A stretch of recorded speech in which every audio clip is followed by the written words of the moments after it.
Bonjour et bienvenue dans cette nouvelle vidéo. Aujourd'hui, on va voir comment créer un site de zéro avec CSS Flexbox.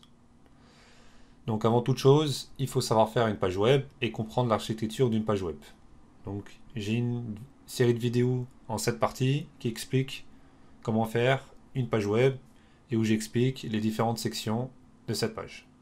Pour faire un site, c'est simplement une succession de plusieurs pages, mais il faut d'abord comprendre les bases. Ensuite, on a besoin d'outils pour faire le layout de manière simple. Donc il existe plusieurs manières de faire, comme par exemple le framework CSS Bootstrap. On en a d'autres comme aussi Tailwind CSS. Mais nous, aujourd'hui, on va utiliser Flexbox. Donc là, j'ai un dossier parent qui est Charity. Donc vous créez un dossier Charity. Ensuite, à l'intérieur, vous créez un dossier CSS et un dossier IMG. Vous pouvez l'appeler aussi image. À l'intérieur, ici, j'ai le fichier a.png. Vous pouvez utiliser le logo que vous voulez, sinon je mettrai le lien de téléchargement en description. Et ensuite, comme on a dit, par convention, on met toujours le premier fichier HTML, on l'appelle index.html. D'accord? Parce que quand on l'héberge au niveau du serveur, il va toujours aller chercher le fichier index.html et c'est de là qu'il va générer votre site. Et là, j'ai bien mon fichier style.css au niveau de mon dossier CSS. Donc la première chose qu'on va faire, c'est écrire donc la balise head et la balise body avec tous les éléments nécessaires qui sont le doctype et la balise HTML. Donc là, pour aller plus rapidement, donc ce raccourci que j'ai utilisé, c'est un package qui s'appelle emmet. Donc ici dans fichier setting, vous allez dans install et là vous tapez emmet. Donc c'est le premier qui apparaît, il a plus de 4 millions de téléchargements et vous l'installez. Ensuite, je vais utiliser aussi un autre package qui s'appelle Atom Live Server. Donc c'est pour rafraîchir ma page de manière automatique. Il va créer un serveur ici sur mon navigateur pour générer automatiquement le CSS et le HTML à chaque fois que je sauvegarde. Donc là, c'est Atom Live Server. Donc c'est celui-ci. Il y a plus de 1 200 000 téléchargements. Donc vous installez ces deux packages. Et une fois que c'est fait, au niveau de votre index HTML ici, vous vous placez ici, très important. Et dans Package, vous allez dans Atom Live Server et vous faites Start. Donc moi j'ai Stop parce qu'il est déjà allumé et vous faites Start. Donc avec ce package, c'est beaucoup plus rapide. Il n'y aura pas besoin d'inclure du JavaScript ou d'autres techniques pour faire ça. Donc une fois que j'ai fait ça, la première chose que je vais faire, c'est donner un titre à mon site. Donc là, il a récupéré l'adresse du serveur. Moi, je vais lui donner le titre de Charity. Donc, comme je suis sur la thématique de la charité, c'est comme ça que j'appelle. Donc, une fois que j'ai fait ça, donc là, si je rafraîchis, on voit bien que j'ai Charity. Très bien. Donc maintenant, une fois que ça c'est fait, on va importer notre fichier CSS. Sinon, bien sûr, ça ne va pas fonctionner. Donc là aussi, on a un raccourci en tapant link. On va avoir directement un template, voilà, avec les attributs et la balise déjà faite. Donc ici, je vais simplement changer avec style.css et je vais retirer le slash ici. Donc la première chose qu'on va faire, c'est écrire un petit paragraphe avec un texte de 5 mots. Donc ici, au niveau du CSS, le P, je vais le mettre en rouge. Je vais mettre la couleur en rouge. Donc on voit bien que ça s'applique bien, donc ça fonctionne bien. Très bien. Donc ici, au niveau de mon head, on a vu les principales fonctionnalités. On a ici la balise méta. Donc la balise méta charset qui permet d'encoder notre page web. Donc ça permet en fait de reconnaître tous les caractères. Donc tous les caractères spéciaux qu'on a par exemple en francophonie, comme les accents aigus, les accents graves, etc., il va pouvoir l'interpréter. Si vous ne le mettez pas, il ne va pas comprendre et il va afficher des caractères qui sont un peu bizarres. Donc c'est très important de mettre ça. Mais il y a d'autres types d'encodage pour d'autres types de langage assez spéciaux. Ici, on a un attribut de langue, donc simple. Donc nous, on fait des pages pour les francophones, donc il va savoir que c'est du français. Donc ça va être important, par exemple, pour la traduction, pour qu'il puisse reconnaître la langue de votre page web. Et ici, LTR, donc ici, c'est la direction. Donc le texte, il y a certaines langues, c'est de gauche à droite comme le français, et il y a d'autres langues sémitiques comme l'arabe qui s'écrivent de droite à gauche. Si je mets RTL, donc l'inverse de ça c'est RPL, il va afficher le texte de droite à gauche. Donc ici, on va mettre LTR, donc left to right. Une fois que ça c'est fait, on va commencer à créer la première architecture de notre page web. Donc comme on a dit, la première chose à faire, c'est d'écrire un header. Donc pour rappel, un header, c'est comme une balise div, mais elle s'appelle header parce que c'est à titre informatif. Ça donne des informations au navigateur qu'il s'agit du header, donc l'entête de notre site. Donc on va d'abord écrire notre header, et ensuite au niveau du header, on va mettre notre logo et notre menu. Donc notre logo, on va l'appeler, donc on va insérer plutôt une image, donc avec la balise image. Donc avec le raccourci, j'ai déjà tous les attributs qui sont déjà préfaits. Et là, dans mon dossier image, je vais l'importer. Donc ici, je mets le nom du dossier, slash, et le nom de mon fichier. Donc il ne faut pas se tromper au niveau de l'extension, sinon il ne va pas reconnaître. Donc si là je sauvegarde, l'arbre apparaît. Si par exemple j'aurais mis JPG par exemple, il ne va pas trouver. Donc c'est important de bien respecter. Donc là, l'attribut alt, c'est par exemple si votre site a du mal à afficher les images, il va afficher un texte de remplacement pour décrire l'image. Donc là, ici, on va mettre logo charity. Voilà.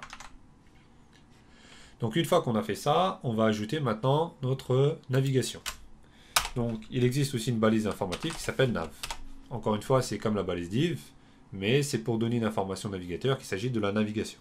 Et à l'intérieur, on va faire une série de liens. Donc je vais mettre un UL avec 5 LI.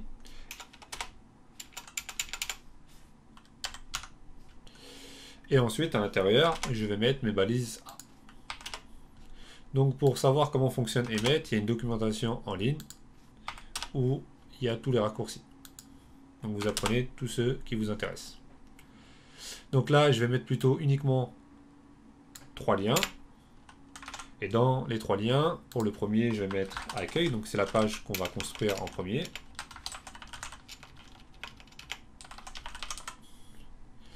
Ensuite, nos travaux. Et ensuite, nous contacter. Donc là, on voit bien la liste de nos liens avec les listes. Donc c'est bien dans les éléments parents de liste. Donc on a des liens. Donc là, ici, on voit bien le pointeur au sein de notre div parent qui est la nav. Donc une balise de navigation. Donc ici, si je ferme, là, j'ai la balise image et navigation. Donc ici, au niveau du header, on a bien deux éléments enfants. Parce qu'on a deux éléments en parallèle. Donc on a la balise image et la balise navigation. Donc on aura deux éléments enfants au niveau du header. Donc pourquoi je dis ça? C'est parce que on va pouvoir utiliser Flexbox. Et Flexbox fonctionne toujours sur ce principe. Donc toujours un élément par an. On va rajouter la propriété displayFlex et les éléments enfants. Donc une fois que j'ai ça, moi ce que je veux déjà, c'est réduire la taille de mon logo. Donc mon logo, ce qui est bien, c'est qu'on a un attribut de taille au niveau de l'image. Et on va le mettre à 100 pixels. Donc on n'oublie pas les guillemets et on met 100 pixels. Qui est une taille correcte. Donc là,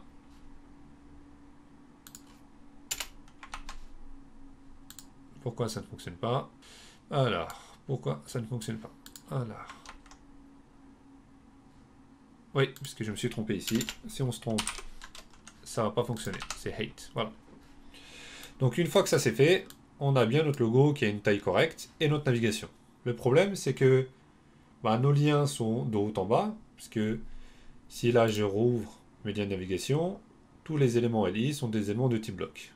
Donc ils se mettent à la ligne, donc de haut en bas. Donc comment faire pour faire ça? Donc la première chose déjà qu'on va faire, c'est de mettre nos liens à droite de notre logo. Donc pour faire ça, ça va être très simple. On va ici au niveau du parent, donc ici c'est le header, on a deux éléments enfants qui sont l'image et la navigation comme je disais tout à l'heure, et on va rajouter une propriété displayFlex à l'élément parent qui est ici le header. Et automatiquement il va les mettre en rangée et ils seront côte à côte. Donc je viens ici au niveau de style CSS, et au niveau ici du header, je vais mettre une propriété displayFlex. Donc normalement en faisant ça, il va les mettre en rangée de gauche à droite. Donc si je sauvegarde, c'est exactement ce qu'il fait.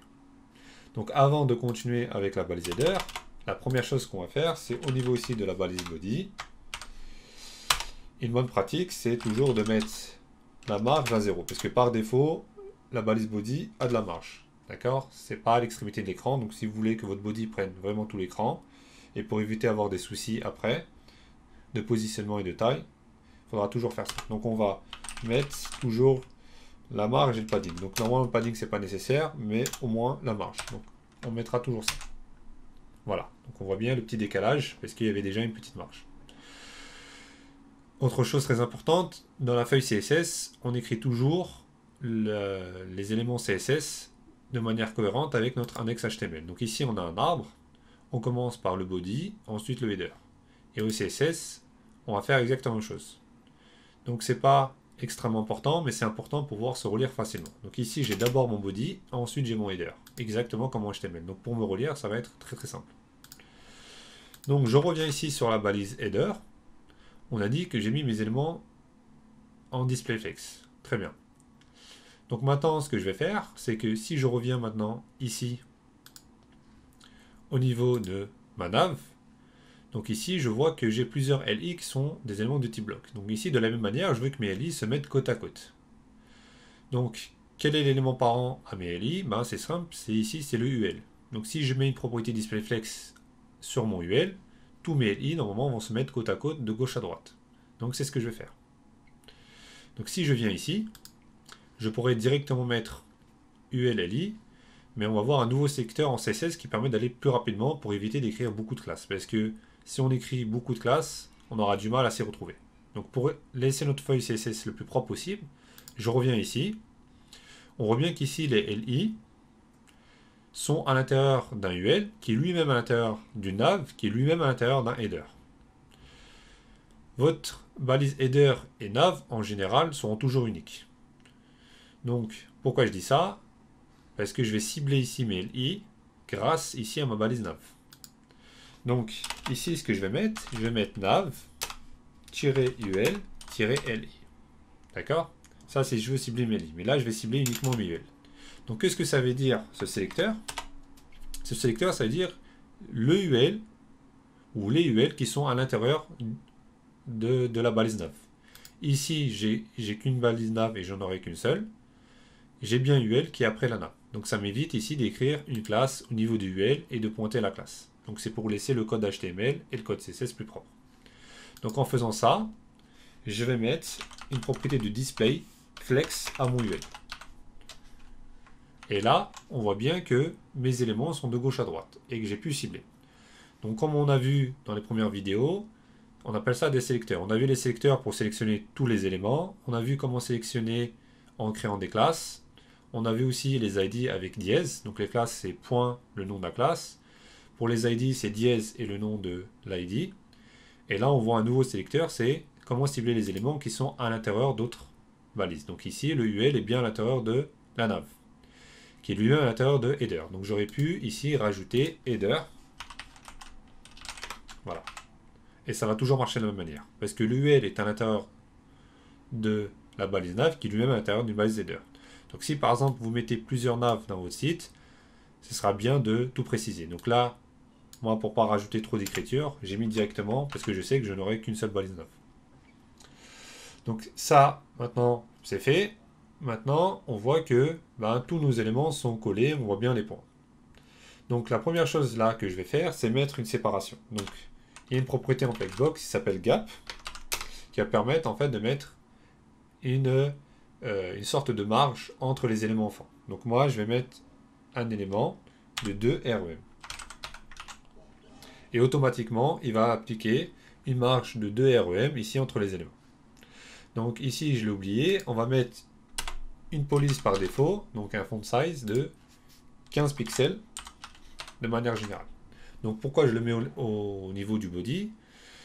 Parce qu'en CSS, il y a un principe d'héritage. Donc quand vous mettez en fait une propriété CSS, il y a plusieurs propriétés CSS qui vont descendre en cascade, c'est-à-dire ici, descendre en cascade sur tous les autres éléments. C'est-à-dire si je mets ici par exemple un font size de 15 pixels, bah, tout mon texte qui sera sur mon site sera 15 pixels. Je n'aurai pas besoin de changer le font size pour tous les éléments. Donc ce n'est pas toutes les propriétés qui vont s'hériter de manière automatique, c'est certaines propriétés, comme par exemple la couleur ou la taille de police. Mais on les verra au fur et à mesure. Donc là, j'ai bien mis la séparation. Et donc, qu'est-ce que ça veut dire 2 REM 2 REM, ça veut dire 2 fois la taille de ma police. Donc, REM, c'est root element. Donc, root element, c'est l'élément racine. Donc, moi, mon élément racine ici, c'est le body, c'est l'élément qui est tout en haut. Donc, c'est bien l'élément racine. Et donc, j'ai 2 fois 15 pixels, j'ai 30 pixels. Donc, j'ai mis 30 pixels entre mes éléments. Si je voulais 45 pixels entre mes éléments enfants, j'aurais mis 3 REM. Ici, je mets 3 REM. Et là, il va mettre 45 pixels entre mes éléments. Si je veux 150 pixels, j'aurais fait 10 REM. Donc en faisant ça, il va mettre 150 pixels entre les éléments enfants. Donc moi, je veux pas ça, je veux simplement 3 REM, qui est très bien. Maintenant, qu'est-ce qu'on veut? On veut retirer ici les petits points. Donc ça, c'est une propriété CSS aussi qu'on a vue. On va cibler les LI qui sont à l'intérieur des UL. Donc pour faire ça, de la même manière qu'ici, on va faire nav UL, LI. Donc ça veut dire les LI qui sont à l'intérieur des UL, qui lui-même est à l'intérieur de la balise nav.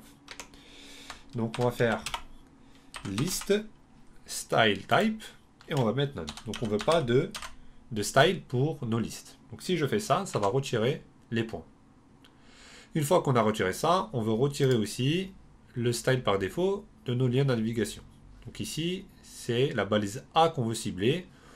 On va retirer la mise en forme de souligner et la couleur. Donc encore une fois, de la même manière qu'ici, je vais faire nav ul li a. Donc qu'est-ce que ça veut dire? Ça veut dire les balises A qui sont à l'intérieur de la balise li qui est lui-même à l'intérieur de la balise ul qui est lui-même à l'intérieur de la balise nav, tu vas appliquer ça. Donc on l'a déjà vu, c'est texte décoration. On ne veut pas décorer le texte, on met à none. Donc on veut aucun. Donc là, je retire ça. Et ensuite, je vais mettre une couleur. Et la couleur, je vais mettre à black. Parce que je veux pas cette couleur de violet par défaut. Voilà. Donc comme on l'a dit, par défaut, il va récupérer les 15 pixels. Et nous, on veut augmenter la taille de nos éléments titres, qui sont la navigation, qui sont très importantes pour l'utilisateur. Donc de la même manière qu'ici, donc on va utiliser la même unité qui est le REM, on va prendre une taille relative à la taille de l'élément racine. Donc ici, le font size, on va par exemple essayer 1,4 REM. Donc on veut une police qui soit 1,4 fois plus grand que 15 pixels. Donc si on fait ça, on voit que c'est déjà beaucoup plus correct, et plus lisible. Donc on va laisser 1,4 REM. Mais on aurait pu mettre par exemple 1,6 si on veut que ça soit encore plus grand. Je vais laisser 1,4. Donc une fois qu'on a ça, ce qu'on va faire, c'est laisser notre logo à gauche et placer nos éléments à droite. Donc si on revient ici, on a dit que là je vais fermer cette balise là, donc n'hésitez pas à fermer pour pouvoir lire plus facilement. Au niveau du header, on a deux éléments enfants qui est l'image et la navigation. On a ici appliqué au niveau du header une propriété displayFlex au niveau du parent, donc le header c'est le parent, donc on a bien nos éléments de gauche à droite et qui sont côte à côte. Donc maintenant qu'on a appliqué ça, on a d'autres propriétés qu'on a vues et la propriété qu'on va utiliser c'est justify content et on va pouvoir par exemple utiliser space between. Donc qu'est-ce que ça va faire? Ça va mettre automatiquement, donc si j'agrandis là, ça va mettre de l'espace entre les deux éléments, donc entre mon logo et ça. Mais moi, je ne veux pas que mon logo commence à l'extrémité, ni mon menu. Je vais pouvoir utiliser une autre propriété qui s'appelle Space Around, qui mettra un peu moins d'espace au début et à la fin, et un espace équivalent. Donc là, il n'y a pas besoin, il n'y a que deux éléments. Donc là, on aura automatiquement quelque chose de joli. Donc on a notre logo ici, et nos liens ici, avec de l'espace autour. Voilà. Donc une fois qu'on a vu ça, là on va remarquer ici, que nos liens ici, ils ne sont pas alignés avec ça. Donc pour aligner nos éléments enfants avec l'arbre, parce que l'arbre, il a une hauteur de 100 pixels, mais le texte par défaut, il commence en haut. Donc pour changer le positionnement, là aussi, on va appliquer une propriété Flexbox qu'on a déjà vu, c'est Align Item, donc sur l'axe transversal.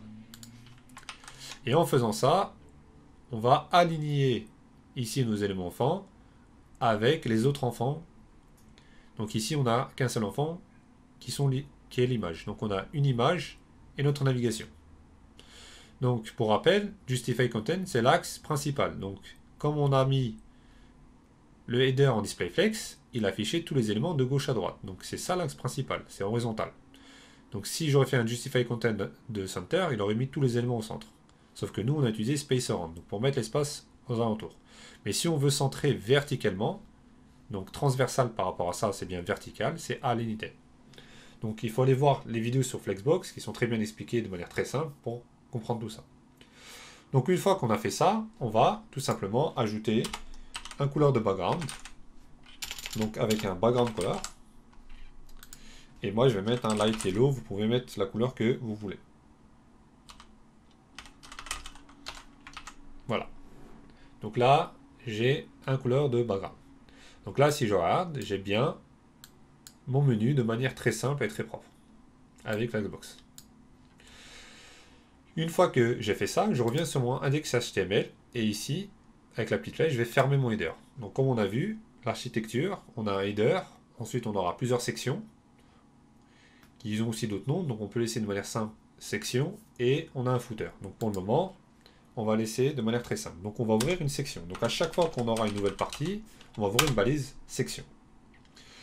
Cette balise section, je vais lui donner un ID. Donc j'aurais pu lui donner une classe, mais comme c'est unique, je vais lui donner un ID. Et je vais l'appeler intro. Donc ce sera l'intro de notre site web. Donc une fois que j'ai fait ça, je vais créer ici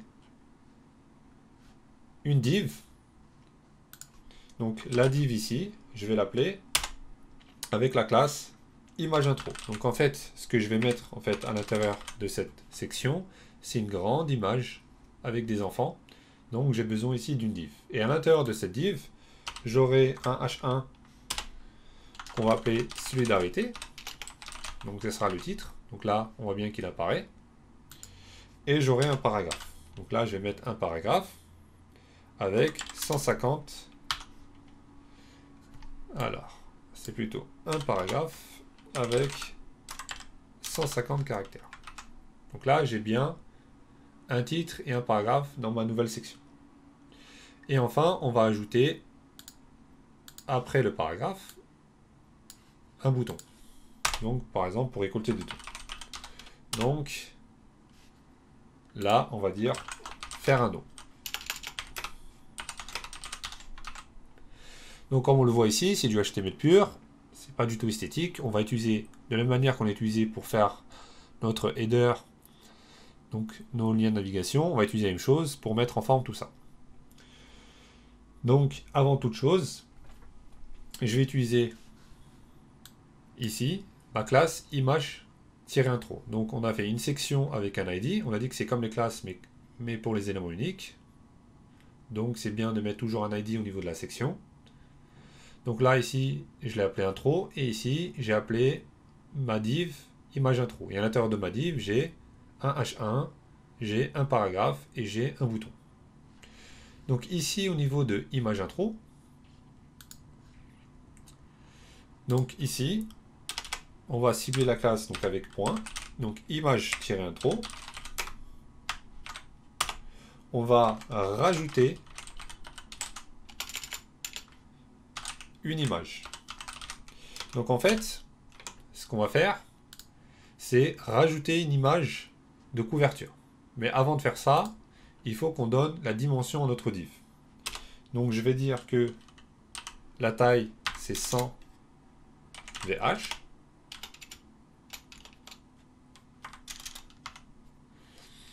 Donc 100 VH pour la hauteur. Et 100 VW pour la largeur. Et en tant que background image, donc je vais récupérer le lien. Donc le lien qui est sur internet et que je vais mettre aussi en description. Donc ici, on écrit URL. On ouvre les parenthèses et on met bien les guillemets, très important. Et ensuite, on copie, colle l'URL. Donc pour récupérer une image, ici par exemple, vous mettez image charité. Une fois que vous venez ici,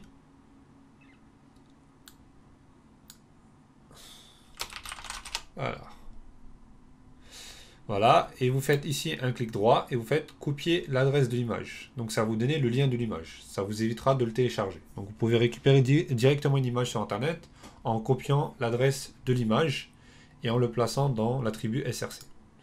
Donc c'est exactement ici ce que j'ai fait. J'ai récupéré une image sur Internet et je vais diminuer ça. Donc ici c'est la propriété background image. Donc je crée une div auquel je donne une hauteur et une largeur de 100 VH sur 100 VW, puisque ce sera une très grande image qui va prendre tout mon écran. Et je lui donne une image en background. Donc pour faire ça, on met background-image, deux points, on écrit URL entre parenthèses, et on ouvre les guillemets. Donc là, je vais fermer puisqu'il y en a un en trop. Donc là, il y a un guillemet ici, et un guillemet ici. Voilà. Et une fois que j'ai fait ça, on voit bien ici l'image qui apparaît. Donc là, j'ai bien l'image qui apparaît. Mais qu'est-ce qu'on voit? On voit que ça se répète. Donc on va voir comment faire pour que ça ne se répète pas.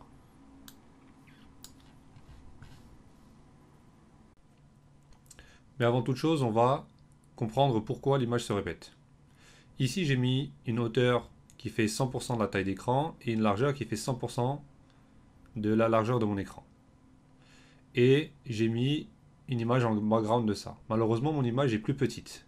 Donc comme l'image est ici plus petite, le comportement par défaut, c'est que l'image va se répéter pour compenser la dimension ici que j'ai mis. Donc pour régler ça, on va commencer par retirer cette répétition d'image.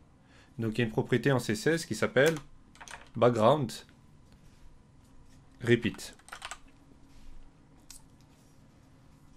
Alors, background repeat. Et ensuite, on va faire un no repeat. Donc déjà, en faisant ça, on voit bien que j'ai plus la répétition. Mais comme l'image elle est plus petite, ben, du coup, ça laisse un gros espace blanc. Ensuite, si je veux que mon image prenne l'ensemble de la dimension, j'aurai deux propriétés possibles. Donc on va commencer par la première. Donc c'est background size. On peut mettre contain. Donc qu'est-ce que ça veut dire contain? Contain, c'est que il va s'adapter à la dimension que vous avez mis, mais il va respecter le ratio. Donc l'image, c'est pas forcément un rectangle ou un carré parfait. C'est pas forcément quelque chose qui va s'adapter parfaitement aux dimensions. Donc pour respecter le ratio, il va le mettre à l'intérieur. Mais comme on voit ici, il va pas plus loin. Parce que là, il va devoir déformer l'image.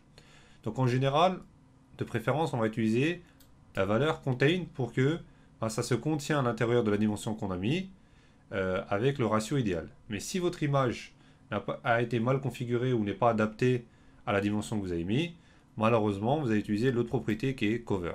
Cover, lui, il va couvrir l'ensemble de vos dimensions, quitte à étirer l'image. Et en faisant ça, vous voyez que il l'a mis sur toute la dimension que je lui ai demandé. Donc c'est pour ça qu'en général, vous allez voir la propriété cover. Cover, comme je vous ai dit, c'est parce que des fois, l'image ne sera pas adaptable à votre dimension que vous voulez. Voilà, donc pour éviter d'avoir à retravailler l'image, parce que des fois, il y aura des images qui sont fixes que vous ne pourrez pas agrandir, vous allez utiliser la propriété cover. Donc là, on a pu mettre notre image comme on veut. Maintenant, on va passer au titre, au paragraphe et au bouton ici. Donc ce que je vais faire ici, je vais revenir sur mon fichier HTML. Et ici, on a bien notre section intro avec notre image intro qu'on vient de travailler. Maintenant, on va travailler sur le H1, le paragraphe et le bouton. Donc on va commencer par le H1. Donc on voit bien que le H1, il va suivre la div qui a une classe de image intro. Donc, de la même manière, ce qu'on va faire, c'est cibler la classe image intro et dire que le paragraphe qui vient après cette classe, donc là, en l'occurrence, c'est plutôt le H1 d'abord, On va lui mettre une couleur donc de white pour que ça soit plus visible. Donc, color. Donc on va lui mettre une couleur blanche. Donc voilà, comme ça notre titre il est beaucoup plus visible. Et ensuite on va lui mettre un font size. Font size de 3 REM. Donc comme ça c'est beaucoup plus visible. Très bien. Comme on le voit ici, il y a une espèce de petit espace blanc, parce que par défaut, le H1, il a une marge. Donc si on veut supprimer la marge du H1, on va mettre un margin à 0 à notre H1. Comme ça, on va éviter le décalage de cette section-là. Donc on va mettre margin 0. Et en faisant ça, voilà, on respecte la taille de notre élément et on enlève la marge qui est appliquée par défaut. Donc une fois qu'on a fait ça, on va faire la même chose maintenant avec ici notre paragraphe. Donc au niveau ici du paragraphe, je vais faire la même chose.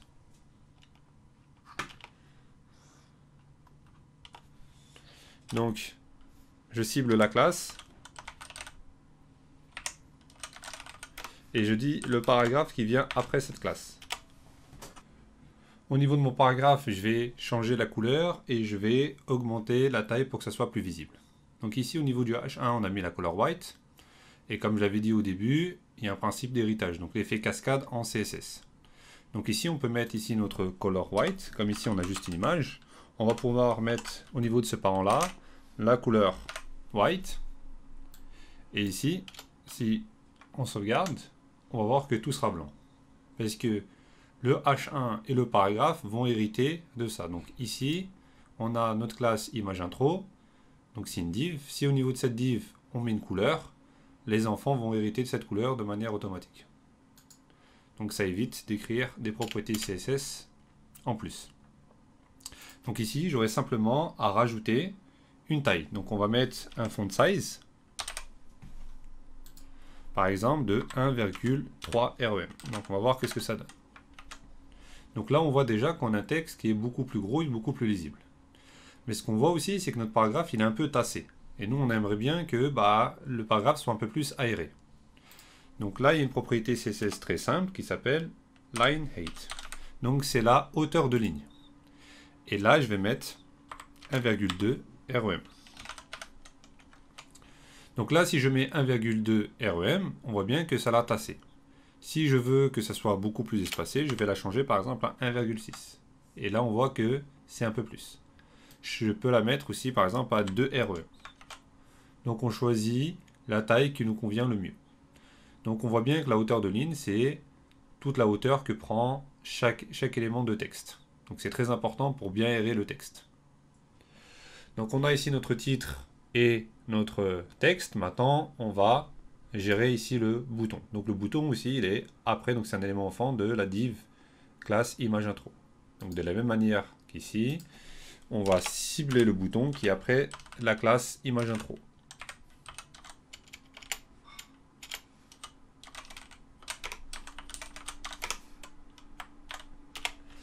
Et en faisant ça, la première chose qu'on va faire, c'est rajouter du padding. Donc comme on l'a vu, le padding, ça permet de rajouter de l'espace intérieur. Donc si je veux un plus gros bouton, eh bien je vais rajouter du padding. Donc on va appliquer du padding. Donc ce qu'il faut savoir dans un bouton, c'est toujours, on voit bien, la largeur doit toujours être plus grande que la hauteur. Donc je vais ajouter plus en largeur qu'en hauteur. Donc je vais l'écrire comme ça. Donc je vais mettre, donc je vais l'écrire en deux temps, donc en haut et en bas. Donc je vais mettre un REM en haut et en bas, et 2 REM à gauche et à droite. Donc c'est une écriture pour dire, en haut et en bas tu mets 1 REM, donc c'est 15 pixels, et de gauche à droite tu vas mettre 30 pixels de padding. Donc, si je sauvegarde, on voit bien que j'ai un bouton qui est beaucoup plus naturel et beaucoup plus visible. Une fois que j'ai fait ça, je vais changer aussi la police. Donc la police de mon bouton, je vais mettre un font size de 1,5 REM. Voilà, pour que le texte soit beaucoup plus visible. On va également changer le curseur, vous voyez bien là j'ai toujours la souris, donc c'est le fameux pointeur. Si je veux un pointeur quand je vais sur un élément, que ce soit un bouton ou n'importe quel élément HTML, je vais utiliser la propriété cursor. Donc c'est curseur et on va mettre en pointeur.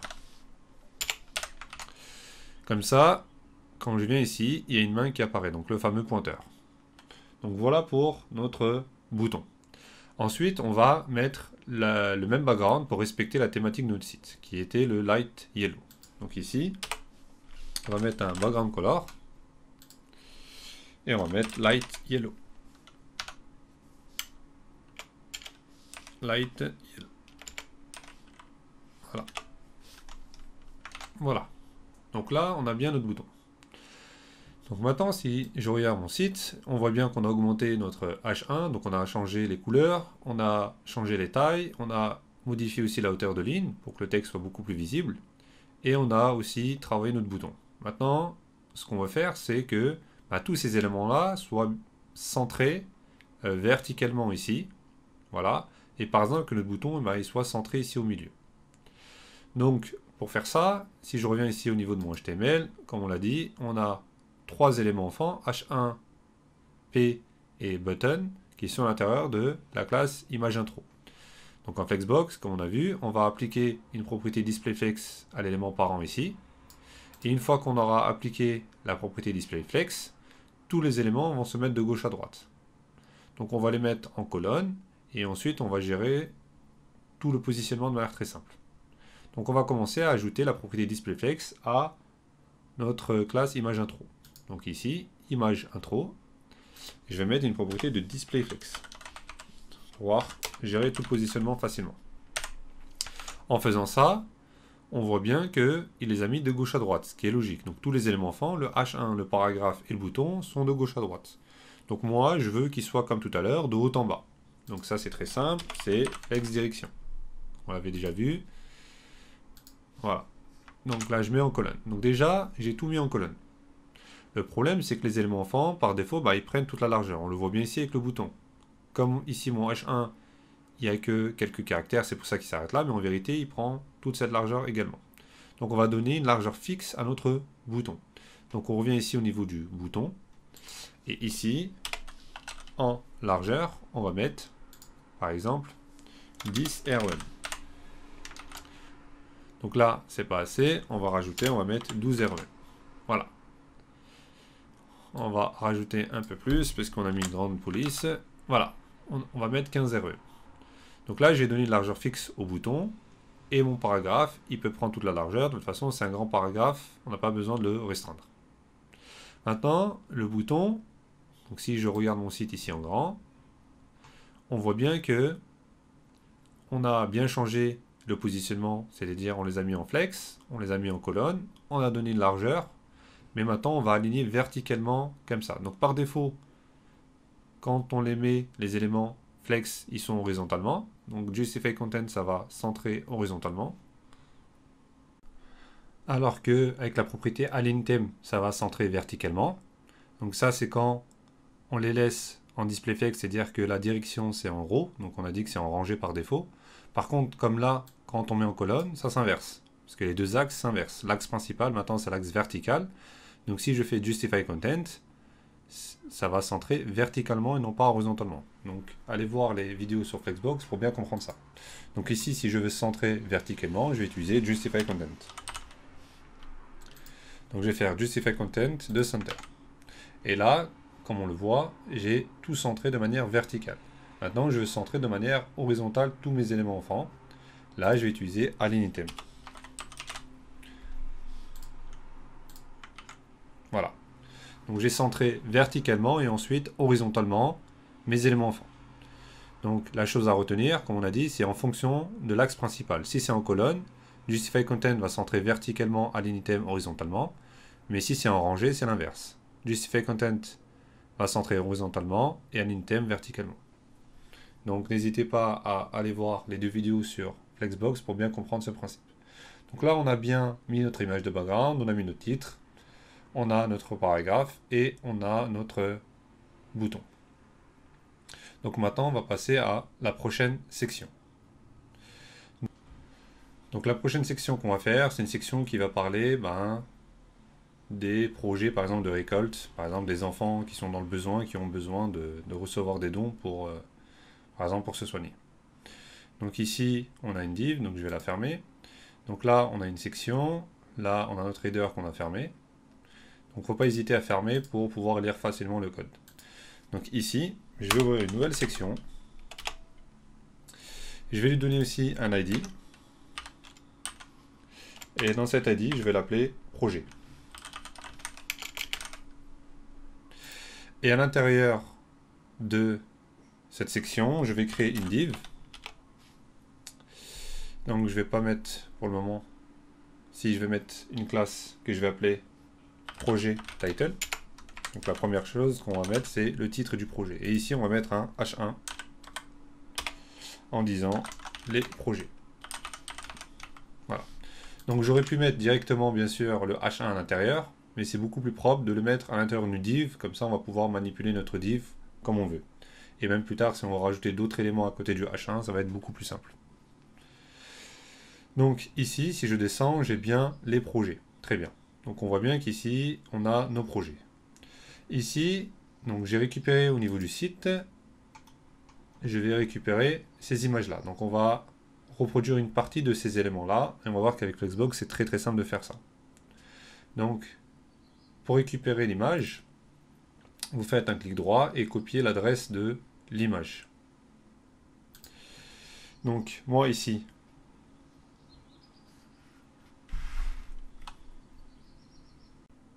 une fois que vous avez récupéré l'adresse de l'image, bien entendu, vous pouvez aussi les télécharger, les images, les mettre dans votre dossier ici IMG, les utiliser, mais c'est une manière de gagner du temps. Donc là, c'est juste un projet simple, c'est pas un projet final, mais dans votre cas, dans vos vrais projets, il faudra avoir des images dans vos dossiers. Donc, à ce niveau-là, donc ici, on a une section avec notre titre.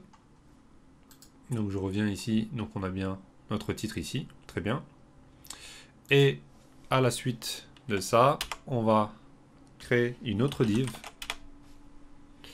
Donc cette div, on va l'appeler project element au pluriel. Donc ce sera tous les éléments du projet. Donc ce sera notre div parent. Donc on va créer. Donc ici, on voit bien qu'on a 3 éléments. Donc ici, on aura 3 divs. Et ces 3 divs seront dans une div parent que je vais créer maintenant. Donc la div parent, je vais l'appeler project element. Et ensuite, à l'intérieur, j'aurai 3 divs.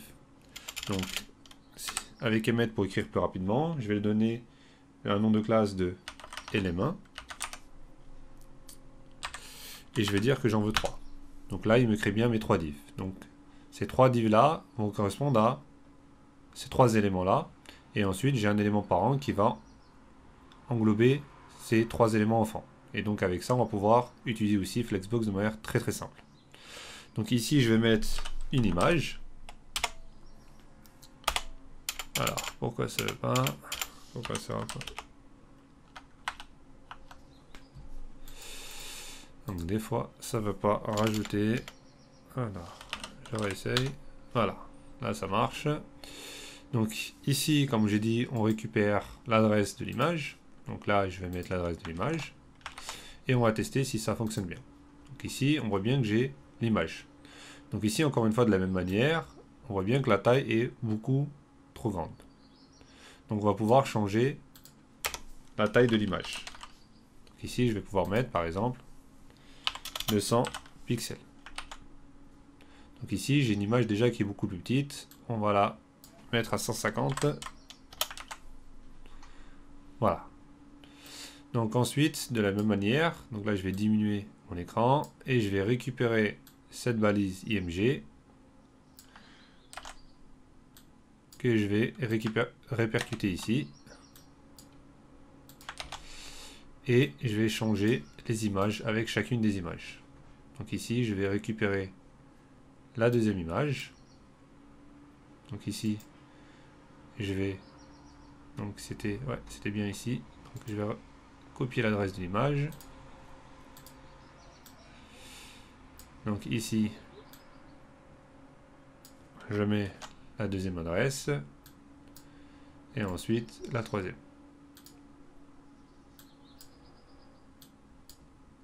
Donc voilà comment on fait pour récupérer des images externes. Donc ça c'est bien pour s'entraîner.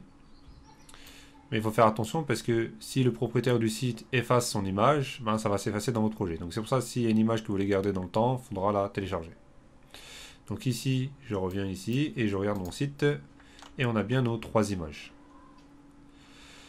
Donc une fois qu'on a nos 3 images, on va maintenant appliquer une propriété de displayFlex pour les mettre côte à côte. Donc Project Element, c'est ici. Donc je vais cibler cette classe. Et ici dans ma feuille de style, juste après image intro, on va cibler cette classe qui est Project Element. Et on va lui donner une propriété de displayFlex. En faisant ça, qu'est-ce qui se passe? Ben, comme on a dit, ça met tous les éléments de gauche à droite. Mais si on regarde bien, là, donc là je vais mettre en plein écran, mes éléments sont de gauche à droite, mais ils ne sont pas centrés au milieu. Donc là on va les centrer. Comme ils sont sur l'axe principal, donc en rangée, donc ils sont en row par défaut, donc on va pouvoir utiliser Justify Content pour les centrer. Donc je vais remettre ça comme ça. Ici je vais mettre un Justify Content et je vais mettre Center. Ok. Donc ici j'ai bien centré mes éléments. Donc on voit que ça ressemble un peu à ça. Donc ici on en a plusieurs. Donc nous on en a mis que 3, mais là par exemple si vous voyez 3 éléments, on voit bien qu'ils sont là. Donc on peut après on peut mettre autant d'éléments en fond qu'on veut. Donc ici par exemple on voit bien qu'on a uniquement 3 éléments. Donc moi c'est juste à titre pédagogique, l'objectif n'est pas de reproduire tout le site. Donc une fois qu'on est ici, donc je reviens ici sur mon site, j'ai bien mes 3 éléments. On a dit que en Flexbox, on peut faire un Justify Content de Center, mais avec Justify Content, on peut faire un Space Between, donc on peut mettre de l'espace autour. Donc le premier élément va commencer ici et celui-ci à la fin, donc je vais l'utiliser pour remontrer. Donc ici, on aurait pu mettre Space Between. Voilà. On aurait pu mettre Space Between, mais c'est une manière qui ne nous plaît pas. Donc là, on va pouvoir essayer aussi, par exemple, Space Around. On pourrait se dire que Space Around fait l'affaire, en mettant un peu moins d'espace au début et le reste. Mais on voit bien que c'est pas tout à fait ça, parce que nous, on veut pas qu'il y ait beaucoup d'espace. Donc on a vu qu'avec Flexbox, on a Space Between, Space Around ou Space Evenly. Donc nous, on va recentrer nos éléments comme c'était. Donc Justify Content. Alors, non, c'est Center. Voilà. Donc on a centré nos éléments comme on a mis au début. Et si nous, on veut qu'il y a un peu d'espace entre chacun des éléments, bah, ce qui est bien avec Flexbox, on a une propriété qui s'appelle Gap.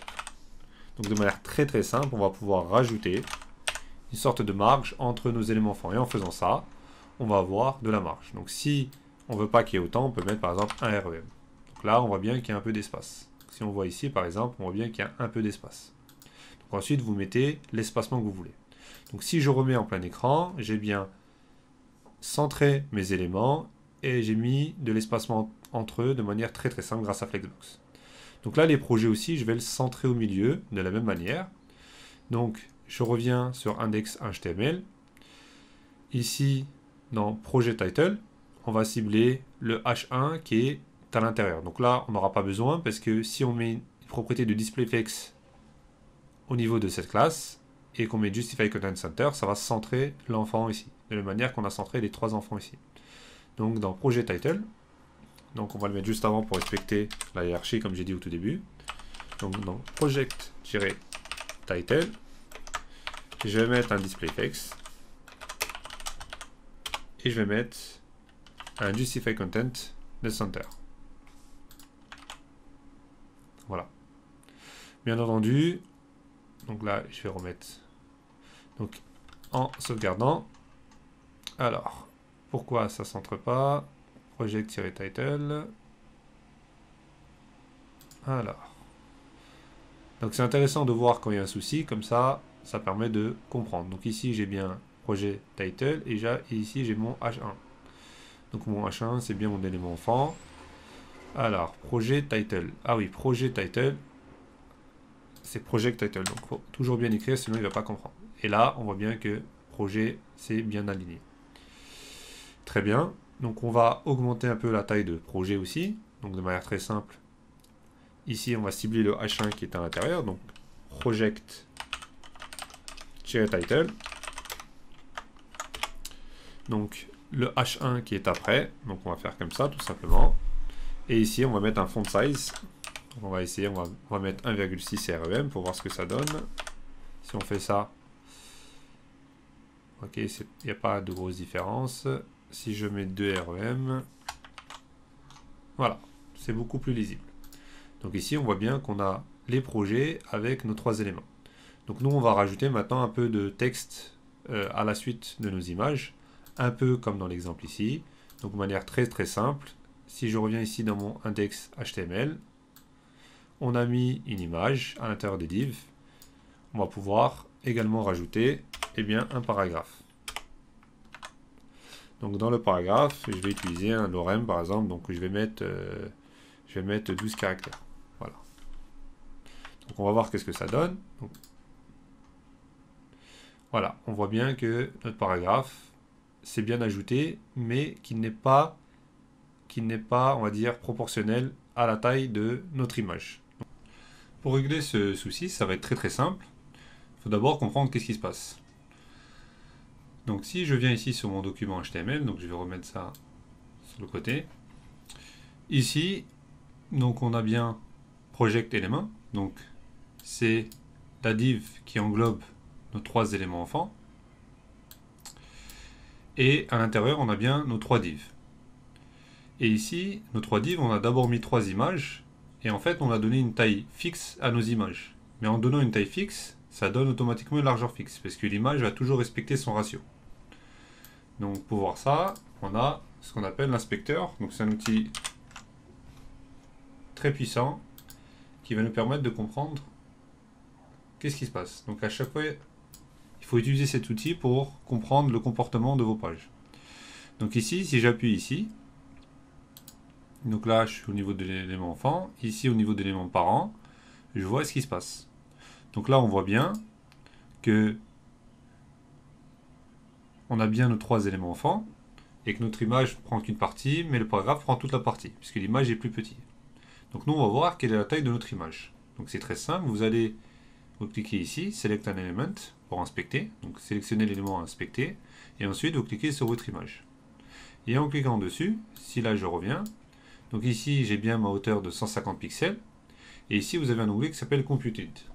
Donc vous cliquez dessus, vous descendez et vous allez voir que la largeur qui est appliquée pour respecter le ratio est de 275,23. Donc on va dire 275 pixels. Donc ça c'est la largeur. Donc pour faire simple, notre paragraphe ici, il n'a pas de taille fixe, donc il n'a pas de largeur fixe, mais notre image a une largeur de 275. Donc il y a bien nos 3 éléments enfants, et du coup le paragraphe prend tout l'espace. Donc pour avoir un comportement propre, comme par exemple ici, donc là je reviens ici, il faut une largeur fixe à l'élément parent qui englobe tous les éléments enfants qui sont à l'intérieur, c'est-à-dire l'image, le texte, et plus tard par exemple la barre de progression, etc. Donc on va mettre une largeur fixe au niveau de l'élément parent. Et si on met une largeur fixe au niveau de l'élément parent, eh ben, tous les éléments à l'intérieur vont respecter cette largeur. Donc c'est logique. Donc ici, notre élément parent, je reviens, c'est project element, ici. Donc ici à ce niveau-là, on va mettre une largeur fixe qui va être égale à la largeur de notre image. Donc si on met une largeur qui est égale à notre image, rien ne va dépasser la largeur de l'image, tout simplement. Donc ici, je ferme l'inspecteur.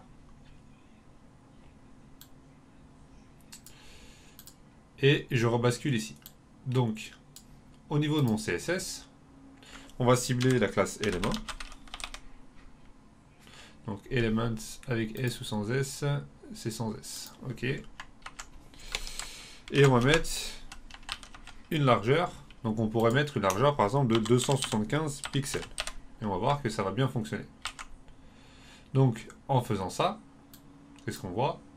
On voit bien ici que nos 3 éléments sont bien côte à côte. Et donc là, si j'inspecte, donc avec l'inspecteur des éléments, donc on voit bien ici, regardez, que mes 3 éléments enfants prennent exactement la largeur de l'image. Donc on voit bien les petits tirets entre chaque élément enfant, et le paragraphe que ce soit au début ou à la fin, ne dépasse jamais ça. Donc là, on a mis une largeur qui est égale à ça. Donc une fois que j'ai fait ça, parce qu'entre temps j'ai retiré le gap, on va pouvoir remettre un gap entre nos éléments enfants. Donc ici, au niveau du parent, je vais remettre le gap, parce que je l'ai retiré pour qu'on puisse avoir d'abord les bonnes dimensions. Donc là, je vais mettre par exemple un REM. Très bien, donc là, je vais remettre en plein écran. Et ici, en inspectant, qu'est-ce qu'on voit? On voit bien l'espacement, donc le gap qu'on a mis entre nos enfants, mais on voit bien que surtout l'image est bien, et le paragraphe, c'est-à-dire est bien dans la largeur fixe. Donc on a bien une image qui est fixe. Donc pourquoi je dis ça? Si on aurait donné par exemple une largeur un peu plus grande à l'élément parent, on l'aurait vu tout de suite. Si par exemple ici je mets 300 pixels, donc je montre, là si je mets 300 pixels, qu'est-ce qu'on voit ici? On voit que l'image est plus petite. Même si en apparence on croit que c'est bien fait, mais on voit bien que le paragraphe dépasse. Et là, on le voit grâce à l'inspecteur que notre image est plus petite que l'élément parent. Donc comme l'élément parent est plus grand, bah, tous les éléments qui sont en bas vont prendre tout l'espace possible. Donc sauf pour bien sûr les éléments inanimés. Mais tous les éléments de type bloc, comme les paragraphes, vont prendre tout l'espace disponible. Donc c'est pour ça que j'ai mis une largeur qui est exactement égale à notre taille d'image. Donc là, je reviens sur mon HTML et je mets... Donc là, je pourrais mettre 275 pixels. Mais une bonne pratique, c'est de garder. Donc là, je peux mettre 275 pixels. Mais la bonne pratique, c'est de garder tout par rapport à une taille relative, donc REM. Là, comme on a mis ici pour l'image, etc. Donc on utilise principalement REM, donc une taille relative. Et on peut utiliser aussi VH et VW pour toutes les grandes sections qui touchent l'écran. Donc là, j'ai fait une erreur tout à l'heure. J'ai dit que en début de cours que c'était 15 pixels l'élément racine. En fait, l'élément racine, c'est pas le body, mais c'est l'élément root. Donc c'est un erratum. Donc c'est quoi? Donc ça, c'est l'élément racine. Et l'élément racine, en fait, c'est ici la balise HTML. C'est la balise HTML. Donc ici, si je viens ici, donc je vais mettre en plein écran. Si je fais le root element, on va voir que, on va sur la documentation officielle, le root element, c'est bien l'HTML. Et si vous tapez le font size par défaut, donc, alors,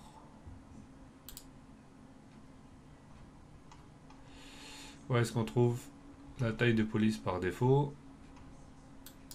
Alors, je vais mettre taille de police par défaut,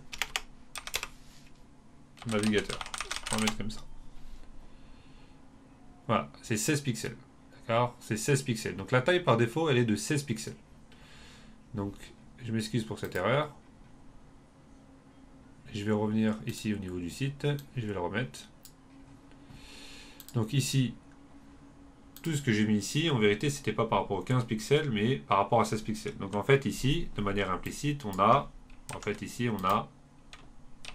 16 pixels par défaut. Donc je vais quand même le mettre, mais c'est par défaut. Donc du coup, je peux retirer ça. Donc du coup, tous les calculs qu'on avait fait avant, c'était par rapport en fait aux 16 pixels.